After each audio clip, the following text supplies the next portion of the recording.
I would like to ask the playwrights, what was it like writing from conversations as opposed to your usual methodology, which was thinking of a story, and what you guys learned from this process? It was very helpful as a playwright to be forced to not write in your usual voice and not use your usual tricks. As much as of this was not really about playwriting, it also was completely about playwriting. It was hard to remember that sometimes because we got so caught in these conversations that when I left feeling more just like an inspired person than anything else. But then when I finally sat down to write, I would listen to these conversations and I couldn't write the way that I would normally, and my little writing tricks that I always do, because these people are different than I am. And so it was really helpful to just be forced to write in a completely different voice and use different words. And I think that will help me a lot just in the future with any kind of writing. I mean, I know for me, like, writing the initial 10-minute play before I'd met anyone was such a struggle. It took me all vacation. And then I sat down with the conversations that we'd had, listened to 5 minutes, and I had 60 different ideas for a story. I mean, the plays felt like they wrote themselves just because the stories we were hearing were so interesting, and I barely had to change anything when I took it from the conversation and put it on the page. And do you have any thoughts? I would agree with that. It was, I think the greatest challenge with it was trying to remain as true to the original voice as possible, while still being creative. So it was interesting to, like Shira says, they sort of wrote themselves, but to sort of try and put yourself into the writing as well without straying too much from the truth of it. So it was challenging but awesome. Nicole? Yeah, and one of my things like was with my writer's tricks and things like, these are now fleshed out characters, three-dimensional characters, because they're real people that I'm writing about, which I have such a problem with. But yeah, and it's like Shira was saying too. I could listen to a conversation between Samir and Shira, or Ed and Emma, and listen to like 3 sentences, and then come up with a full-length play. Mm-hmm. So it was even hard just to condense it to one story, but I loved it all the time. Others? Thank you. Other questions? Yes, Patty? I guess my question is for the gentlemen and ladies from Hunters Park, and how it felt participating in something that you had been the springboard for, and yet it was written by your compatriots from GW. How did those participations from each one of you, how did they feel? Was it difficult?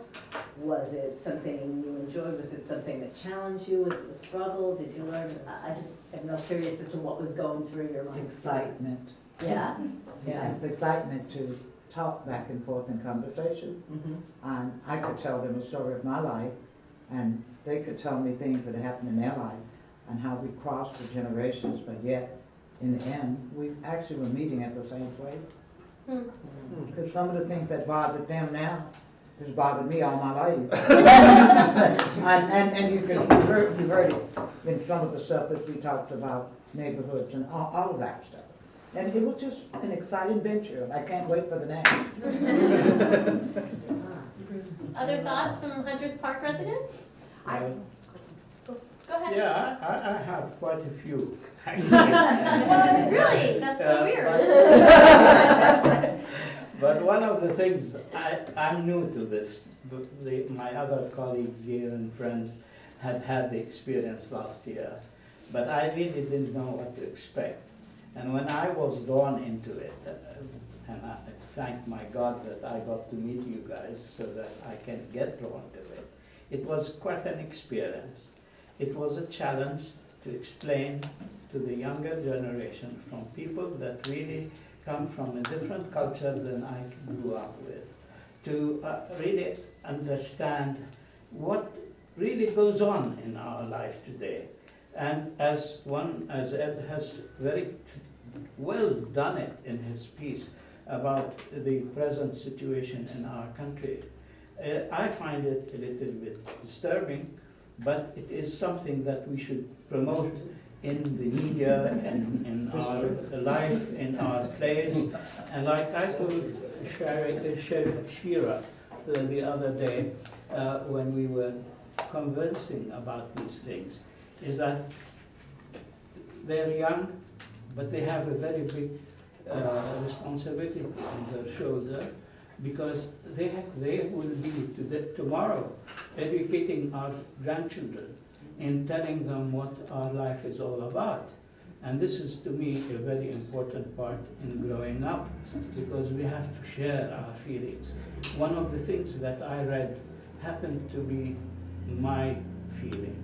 And I lost my wife recently, I mean, not recently, and it was very difficult, and this is why I found it very difficult to relate to. And these are the things, when I told them how I felt not being able to express myself when she was around me, because we take ourselves for granted when we're married, and it was quite an experience. It brought me back to something that is very lovely. Thank you, guys.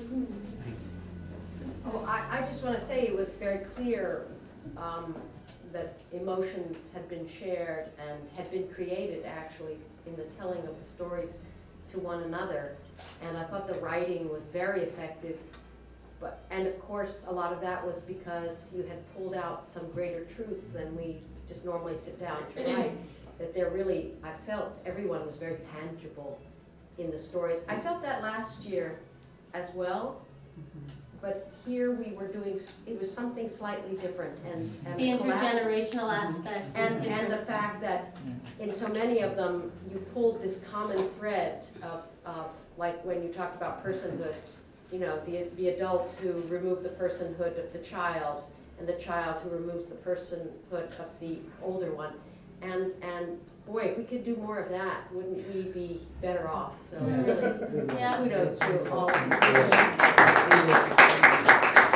Any other questions about the process? Yes, you can This ask is one more. more a comment than a question. Sure. It came up when you were talking, am I right? Yes. And some of you may have heard this story before. I'm a creative educator as well, and when I was there in a classroom with several folks who were sharing, and I can't remember what we were all sharing about, but one of the women came up and looked at me and said, I have a story to tell. And I said, okay, what was that? And she said, I was walking down the street one day with my daughter, and we were whistled at. And I turned my head because I truly believe they were whistling at me. And that brings forth that whole piece about something that I think about as an older person, but not that much older yet, but definitely older than my children and a lot of people. I sometimes say I'm a 20-year-old inside a 60-year-old body. And I never dreamed my parents felt that way, but I'm beginning to believe that we all feel that way.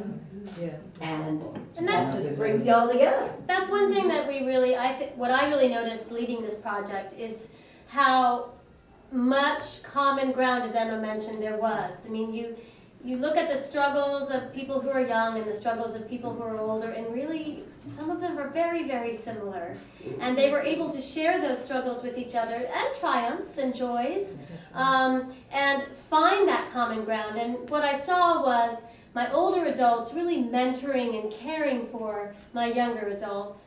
But I saw the caring going the other way too. That there was such common respect and appreciation for each other, such admiration. I mean, every day, every Friday when I pick up these 4 students, the whole way when we're driving here, they just can't wait to see Samir and Elaine and Bill and Ann and Emma, because they hold them in such high regard. And yet, when I talk to my older adults, they feel the same way. And I love the way they bonded, the way they found that common ground, and found that many of their stories aren't so different, even though their ages are. And I think that that's one of the beautiful things that came out of this project. One thing I would really add is that these opportunities that had been given to us by you and by your sponsorships is very important, and I would like to encourage everybody and thank our neighbors here for having to support us here. We might look mediocre or whatever, but at least we have tried, and we like to continue to try. I'm nearly 83 years old. I keep my beard so that people think I'm 83, but my spirit is it. And I have a full spirit, and I really enjoy being at AHC here because they have given me the opportunity to meet new people, new challenges, and I love everything that I have done those 6 weeks. Thank you, Elizabeth. Aw. And I have one challenge, You have that you one, will have a short play that we can actually act in. I can't wait to get on stage. It's been a long time. you're done with readings, you're ready to get on your feet. Yeah. You're acting. Yeah. Okay, good. I do think that when I'm just reading, ETC's tagline that has been around for a while, changing lives through the arts, this exemplifies that so much. Usually we're talking about the kids and changing their lives, changing adult lives by how the lens that we see things and see other people through and ourselves. I just thought some of those powerful words about relationships and marriage and not vocalizing the things that should be vocalized and perhaps vocalizing too many things so that there's too much water under the bridge and we can't go back. Power to you. Really. Amen. Yes, Shira. I just wanted to say, first of all, this has been the most amazing experience, and the relationships I feel like I've created with you guys are just so powerful for me. Gonna cry a little, don't worry about it. But it's also it feels like the gift that keeps on giving. Every week I'm reminded, I should call my grandma and I should talk to her, and I don't have to just talk to her about, what'd you have for breakfast this morning, Grandma? I can be like, oh, Grandma, so what was it like to be in love? It is possible to open up those wider conversations and really just, it's made me want to reach out every moment of every day. So it's been absolutely incredible for me. Can I just add one thing? Sure. There's just also this really interesting thing about people who are drawn to the arts that I was fascinated by every week, in the sense that I think you guys often talked a lot about having these younger spirits, and you tend to hang out with people who are younger than you, or you try to, so that you don't feel old and you want to keep your spirit up, and you go to the theater and you do this and you do that. And yet the four of us, I feel like, are always feeling older than we are, because we just want to sit in our rooms and write plays all day. We don't want to go to college parties because we're so weird. So the connections between that is really interesting, and it's something that's just ties people who are passionate about writing and the arts that a lot of other people don't get. So we immediately have this common ground in terms of you guys feeling younger and us feeling older, and just coming together in that sense, which was really cool and unexpected. Awesome. I want to say something too. Yes. The main difference is, of course, is the age and the enormous amount of unique experiences that we've had. Much of it I try to suppress, but that is, the wisdom is supposed to come with age, and maybe it does, maybe it doesn't, but these people are wise beyond their age. I think we've taught them something about empathy. I think you have too. Yeah. I think that was very astute, yes. Yeah. Go ahead, I was please. gonna say, we're just going to miss them so much. It's hard to imagine that in 9 hours, that's all we've had together, that we've gotten to know each other so well, we feel like we're family. I just hate to see want this relationship to go somewhere. We'll keep sending you our players. We have your emails now. You want some class? That's how it is. Maybe we'll come and take classes. Great. Patty, did you have one last thing? Yeah, I just want to put together, listening to the last several minutes of conversations, it's just coming up so clear to me that people relate as one generation to the next in lots of places, in the stores and businesses, but there is never a sit back and figure out where you mesh. Whether it's the arts, whether it's just having things in common in your past, whatever it is, you with this program, Elizabeth, and you individuals, each one of you, have pulled together commonalities that normally people either don't look to, don't have the time to, don't have the inclination to, but they don't get that stuff that you guys are saying, we don't want to let go of this, 9 hours isn't enough. And you've locked into that. It's almost like gold. It really is. It's quite It's beautiful. felt that way. That's a great place to end. Thank you so much, everybody.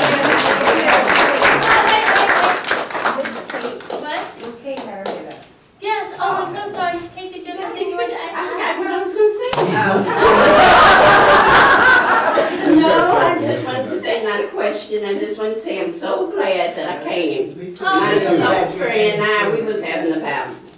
But I'm glad I came. I could identify with a lot of things that they were saying, especially the 16-year-old and the doctor and the mother.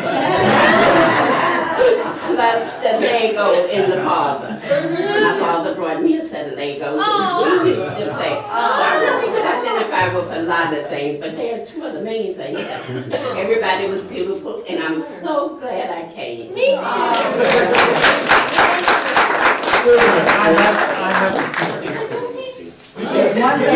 There's one thing we all can remember, there's nothing new ever. Everything that ever happened, it just happens at a different time. And it never happen again. Life goes on.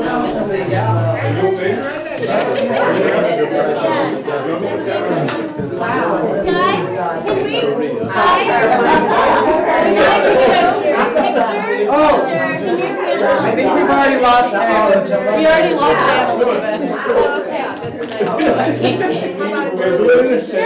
I'll take it. Sure. We want to do it out there? Yeah, let's do it in the living room, that sounds good. I see you're gonna be like, Oh, my goodness. That's something we can connect about on. that big, so excuse me. I will be here.